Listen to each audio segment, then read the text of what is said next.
morning friends, I am ready to study 8th class at ZPHS Mannemparalli. Today I am doing an experiment. The aim of this experiment is to find the limiting force that can be borne by a string.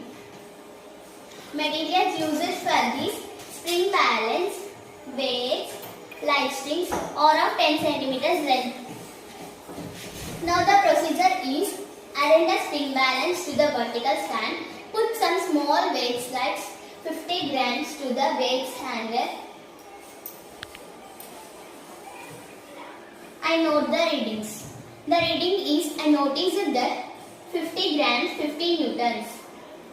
Now add some more weights to the weights hanger. I note the reading. The reading is, I observed 100 newtons. Do the same till the string is broken. Observation. While doing this experiment, I observed that 50 newtons, 100 newtons, 150 newtons, the string is not broken. Now I am adding one more weight to the weights hanger. When the hanger is 100 newtons, the string is broken. Then these 200 newtons is the limiting force to bond by a string.